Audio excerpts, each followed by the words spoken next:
Hello, ladies and gents. Welcome back to our regular Tuesday epic series, where after some fun in the past weeks, we will put the unforgiving destruction in the spotlight once again. Courtesy of the also epically named Sorry I Killed You Man, today on the menu is the Waffentrager of Panzer IV, this highly effective Tier 9 German tank destroyer. Now, question is, just how much damage can you do in a Tier 10 match on a city map while driving such a squishy tank destroyer? Well, it might be more than you think. Check this out. Alright, so here we are in our Waffentrager of Panzer IV, this time around in the relatively new map Pilsen. Now I have to say, a lot of people don't really like this map, and although I think that you actually can have quite a lot of fun on it, driving the right machine, when you spawn on this map in a squishy tank destroyer, usually your options are to go to the southern western corner, at least spawning from this position, and then try to use the rather few bushes there to safeguard the one road. This is, however, not what we are going to do. Sorry I Killed You Man is actually driving in a platoon with a T-54 and an SP-1C, and they decided that they will go and safeguard the eastern front. Now the Panzer IV is actually a rather special machine. Having the Top Gun, you have a decent punch to it, 750 alpha damage, and the 235mm of average pen on the standard AP rounds isn't half bad either.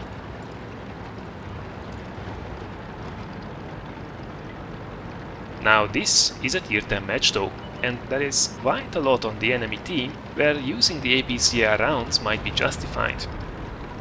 Although I think you will be very happy to hear that Sorry I Killed You Man will only use those APCR shells once he has run out of the 25 AP rounds he carries in this match. Yeah, there will definitely be a lot of shooting going on.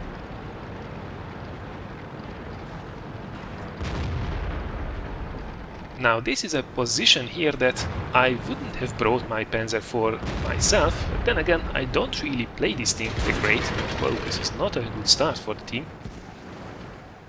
You really have to play with the ridgelines to get over the quite punishing 5 degrees of gun depression over the front of this machine, which I found to be a little bit of an annoyance. Oh, there is a T-rate heavy tank though, and oh, that's unfortunate. 0.36 meters dispersion on this machine. Unfortunately, this one didn't fly through enough. Elho is still pushing his luck, but with that cover gun, we have a beautiful shot in the sides. And wow, this guy is determined to lose all his health. We are very happy to assist him. We have to say, this position would be pretty much unusable if there would be artillery on the enemy team, but there is none in this game, so we have free reign. Conqueror there on the corner. Seems to be over-angling just a little bit, but then again, straightens it out. It was not to be.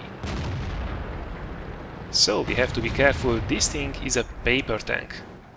And there are a lot of very big guns on the enemy team. E100s, IS-7s. Hell, if we get caught by the E1, he will shred us to bits. Now we are lucky to have to smack one into the back of the Conqueror for 629 damage, which was quite a low roll actually for this tank. And then the IS-7 seems to make its move. Now that can be a tricky one. We managed to put one in, and then luckily we can avoid the shot, decides to shoot someone else. So that gives us enough time to reload and put one in the lower glacis of the IS-7. So far not too bad. However, that's as far as it goes with the good news, because the whole western flank has fallen. We are actually behind 2 tanks, and very soon we will be squeezed from both sides, which is a horrible situation to be in. I really think that should have gone in with the Conqueror. That guy is living a lucky life so far, only taking 1 shot from us. Come on, nope. That was a little bit cheeky shot there, trying to get the top of the turret.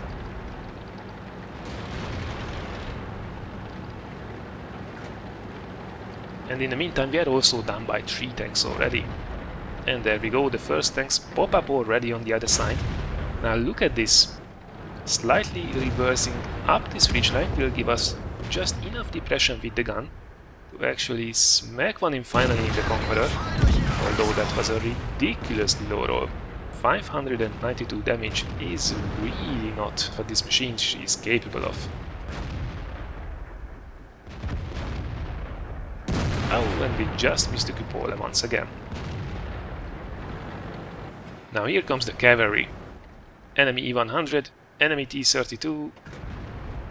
Well, that was a very well angled upper plate there on the T-32, probably an auto ricochet there. He's not angled that well anymore. Yeah, there we go. We are putting one right through the front.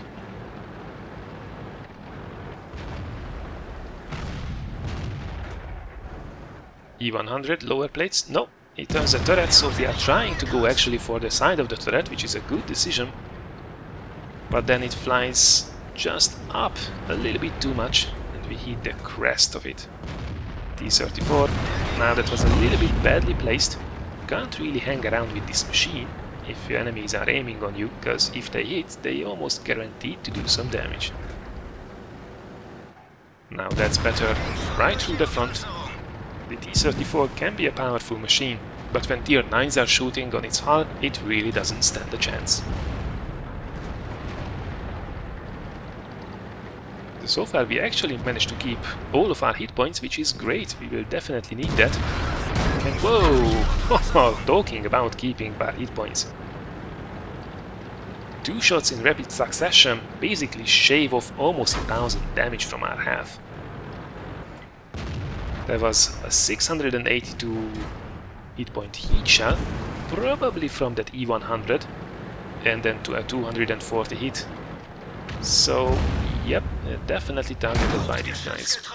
Take a hit to the gun, let's repair it, so we have a chance to put that into the lower places of the E100. There we go, that's a very important kill. We managed to actually pull back the scores. It's 8-8, but this is still not 1. The enemy has still a 113, a half health E100 on Conqueror, and a full health CDC. And well, you don't need anything more than a rapid firing CDC, which basically can 2-shot us at this stage. However, the team is mounting a rather stiff defense, so if we can just look after our health, we should be able to still do some good. I mean, we are already on 5000 damage, which is already a great result. There is still so much more damage to be had. And if the CDC offers him on a silver plate, we are more than happy to take advantage of it. Now we have to be careful while we are pulling up here on the ridge.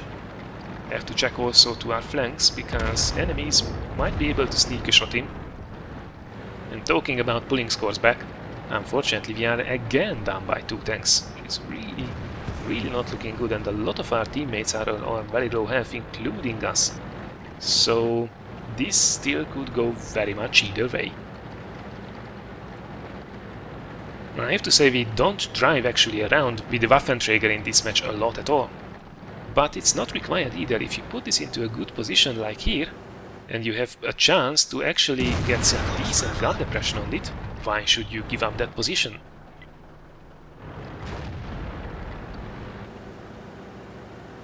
Now what a lot of people will do is actually to turn this thing around and whoa, shot avoided there from the 1390. So turn this thing around and aim over the back of it, because you can actually gain a decent amount of gun depression over the back of this thing. T-34 completely in the open. We should be able to take care of this guy. Come on! Oh, we were robbed. That was definitely our kill.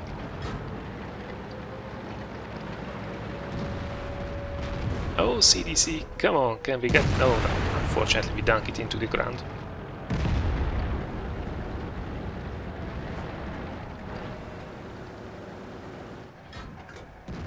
Come on, this is tricky.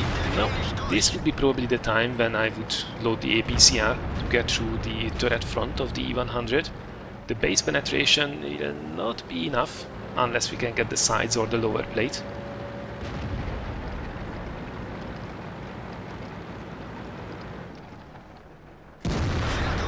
E100 gives us its sides.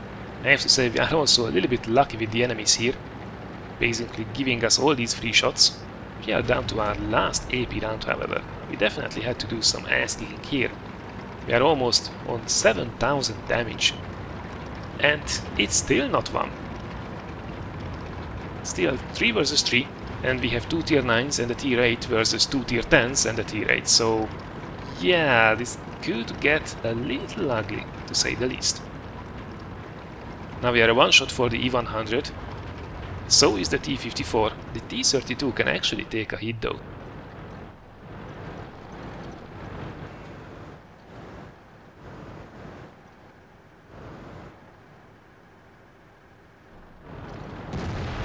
Look at that hero.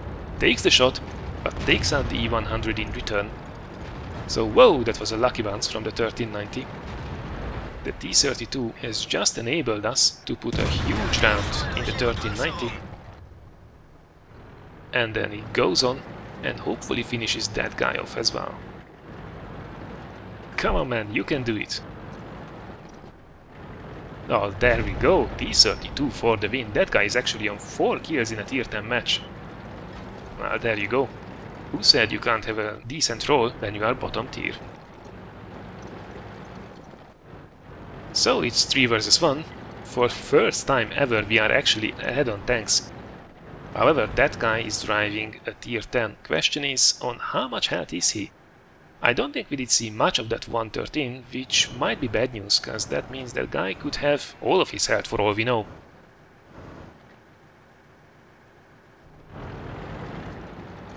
If he plays it well, he can one-shot both of us and then two-shot the T-32. So this is still not a guaranteed win. Guys are pushing up. And we decide to move as well, which is absolutely the right decision to do. There is no reason why we should be waiting there, and whoa, there we go. Probably about a third of his health missing, so we can't really one-shot that guy. And he's definitely moving to the south, towards our cap, so we make a perfect decision here to move into the cover of that building, and then we will be able to put some nice rounds in it as he advances towards our cap, or as he turns around to face the T-32 and the T-54. We just managed to get into cover. Unfortunately we get spotted, so we have to wait a little bit, at least until the 113 is preoccupied with the others. Probably about now we should have disappeared from his map, so now is the chance. Question is he coming for us? He very well might be. No, he's trying to hide from the other two. Now that means we should have these sides, and whoa! Finally a juicy shot, 629. And he is getting destroyed by the others. And that is the final blow. I have to say, we had to work hard for this win. Now this replay was certainly not about epic maneuvers, but damn did we put that 150mm gun to good use. 8300 damage in a tier 10 match is a great result, especially as our hero did get around a punishing gun depression with impressive ease. So, an ace tanker it is in the end, together with a well-earned high caliber to go with it. Looking at the team results, nobody even came close to the level of destruction provided by us. Though I have to say kudos to that T-32 who actually managed to have quite an important role in a tier 10 match. Even so, this metric ton of damage and 4 kills netted us close to 1650 base XP, which anyone would be happy about. And last but not least, we fired 27 rounds, scoring 22 hits, and unfortunately due to some unlucky shots, only 16 penetrations. Still, as we mostly fired AP only, even with the standard account this was actually a profitable match, which can be quite a tricky thing to achieve at these higher tiers. So, this was then our epic match in the Waffentrager of Panzer IV, courtesy of Sorry I Kill You Man. Many thanks once again for sending this in, and congratulations to an absolutely fantastic result. I hope you guys have been entertained as well, and if you were, thanks a lot for considering giving this a like or sharing it. Next up, there is a compilation of everyone's favorite KV2 coming your way already tomorrow, and then it's time to give away some of those coveted World of Tanks pins. Thank you very much for watching everyone, and I look forward to seeing you again in one of the next videos.